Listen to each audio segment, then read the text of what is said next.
You are scrolling through your feed, and it feels like you are watching a movie where everyone else got the lead role except you. There is your old roommate, glass in hand, overlooking a neon-lit Miami skyline. There is the colleague you sit next to every day, suddenly posting a delivery day photo with a sleek matte black Tesla. Even your neighbor's house seems to be under constant evolution, with contractors arriving every few months to install marble countertops or custom cabinetry. Meanwhile, you are standing in your kitchen, heating up last night's pasta, and double-checking your banking app before you head out to buy groceries. You start to feel that familiar, heavy sensation in your chest, that quiet, nagging suspicion that you're the only person who hasn't figured out the secret to wealth. You wonder how they are all doing it. Is there some hidden tap of cash everyone else has access to? The reality of the situation is going to provide you with a massive sense of relief, but it is also going to force you to pull back the curtain on everything you thought you understood about success in this country. The truth is simple but jarring. Most of what you are witnessing is not real wealth. It is a performance. By the time we finish this conversation, I think you will stop feeling like you are falling behind and start realizing you might actually be the one winning the long game.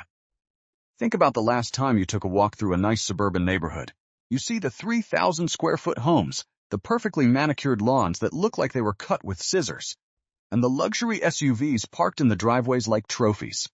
These visuals are designed to scream success, but in reality, they are often just the walls of a gilded cage. If we look at the data from 2025, the median home price in the United States is holding steady around $400,000. Now, the traditional wisdom says you should put 20% down, which would be $80,000.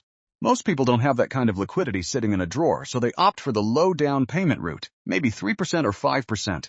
This means they are financing almost the entire cost of the house. At the current interest rates of roughly 7%, that $400,000 mortgage turns into a monthly obligation of about $2,600.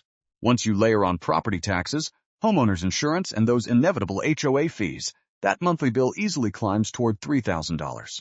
For a person earning the median full-time income of $60,000, their take-home pay is being swallowed whole. They are spending 60% of their gross income just to keep a roof over their heads. They aren't wealthy. They are house poor. Every single dollar they earn is already spoken for before it even hits their bank account, leaving them one broken water heater away from a total financial collapse. The house is just the stage, though. Let's talk about the prop, specifically what is sitting in the driveway. Cars are perhaps the most deceptive wealth signals in existence. A brand new car tells the world you've arrived, but in 2025, the average new car payment has surged past $730 a month. If you're looking at the trucks and SUVs that dominate American roads, that number frequently breaks the $1,000 mark. To make these numbers affordable, people are stretching loans out to 72 or even 84 months. Imagine paying for a car for 7 years while its value drops like a stone every single day. If you finance a standard $50,000 SUV at 7% interest over 6 years, you're writing a check for over $900 every month. But the car doesn't just cost you the payment. You have to insure it, which averages $200 for a new financed vehicle, and you have to fuel and maintain it. Suddenly, you're looking at a $300 monthly commitment just to move from point A to point B. For that same $60,000 earner, that's another 25% of their gross income gone. When you add that to the mortgage, you realize they are spending nearly 85% of their income on just two things, a house and a car. They haven't even bought a loaf of bread or paid an electric bill yet. They aren't affording their lives. They are financing a temporary illusion of prosperity while living in a state of permanent emergency. You might be wondering if I'm being too cynical. Surely, you think, people are building net worth behind the scenes. But the Federal Reserve's data tells a much quieter, humbler story. For Americans under the age of 35, the median net worth is roughly $39,000. That isn't just cash. That's their car, their retirement account, their furniture, everything they own, minus everything they... In that age group, most people have essentially no cushion. As you move into the 35 to 44 bracket, that number climbs to $135,000, which sounds respectable until you realize that for most homeowners, that wealth is locked inside their walls. You can't buy groceries with home equity unless you sell your house or take on even more debt. Their liquid net worth, the money they can actually touch, is often just a tiny fraction of that. Even for those in their peak earning years, aged 45 to 54, the median net worth is only around $247,000. Half of the country has less than that. So, when you see an influencer lifestyle that suggests millions in the bank, remember that statistically, you are looking at leverage and debt, not actual equity. There is another piece of this puzzle that almost nobody mentions because it feels uncool to talk about: the hidden safety net. Right now, about a third of adults between 18 and 34 are living with their parents. This isn't a failure. In many ways, it's a brilliant financial move, but it creates a distorted reality for you, the observer. If someone is making $45,000 a year but has zero housing costs, zero grocery bills, and no utility payments, they suddenly have $2,500 a month in pure fun money. They can afford the designer clothes and the weekend trips to Vegas because they've deleted their biggest expense. You might make in $70,000, but because you are paying your own rent and buying your own food, you actually have less disposable income than they do. Then you have the invisible income from parents. A 2024 survey showed that half of parents with adult children are still providing regular financial help, averaging nearly $500 a month. That BMW you see your friend driving might be subsidized by a Venmo transfer from their dad that never makes it onto their Instagram story. You are comparing your total financial responsibility against someone else's curated, subsidized highlight reel. We also need to talk about the investing facade. If you work in a professional environment, you probably hear people tossing around terms like index funds, crypto portfolios, and market volatility. It makes it feel like everyone is a savvy investor building a massive nest egg. However, the data shows that 38% of Americans have absolutely zero exposure to the stock market. No 401k, no IRA, nothing. And for the 62% who do invest, the amounts are often quite modest. The median retirement balance for someone in their 30s is under $50,000. What you are experiencing is selection bias. The people who are struggling or who have nothing saved aren't the ones talking about it at the water cooler. Even among high earners, the situation is surprisingly fragile. Nearly 25% of people making over $100,000 a year report living paycheck to paycheck. This happens because income and wealth are two completely different animals.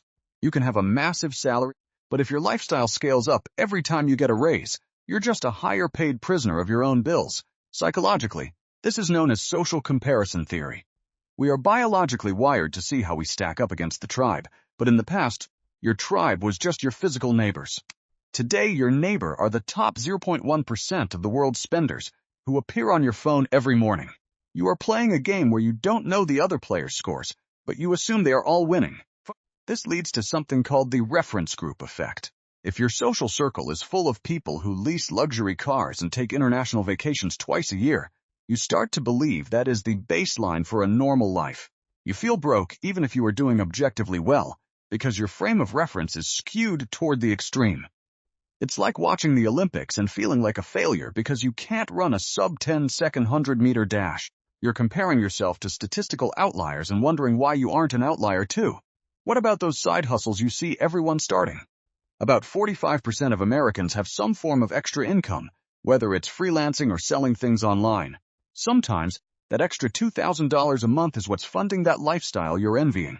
It isn't magic, it's just extra work that they aren't necessarily posting about. There is also the factor of timing.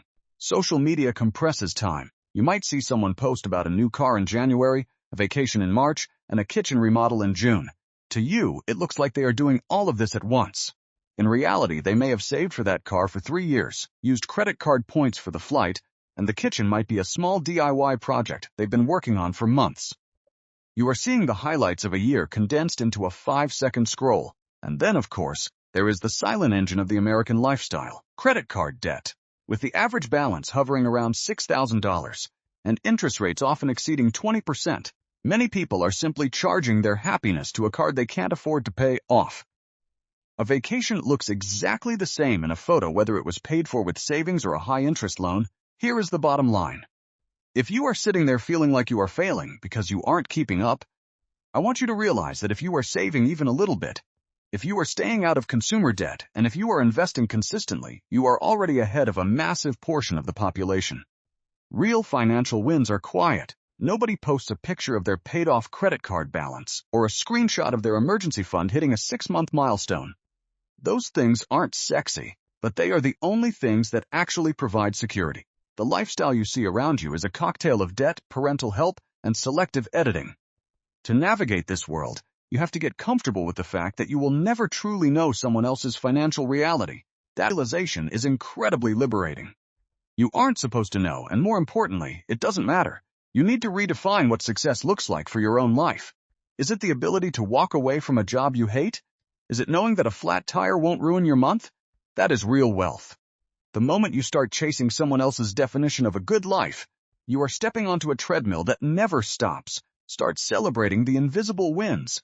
When you turn down an expensive dinner because it's not in your budget, that is a victory of discipline. When you hit a savings goal, that is real progress. These moments won't get likes, but they will eventually compound into a life of genuine freedom. There is a brutal irony in all of this.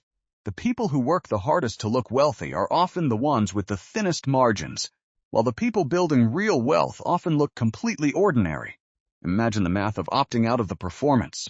If you choose a modest apartment instead of a massive mortgage, and you drive a reliable paid-off car instead of a new one with a $700 payment, you might free up $200 a month.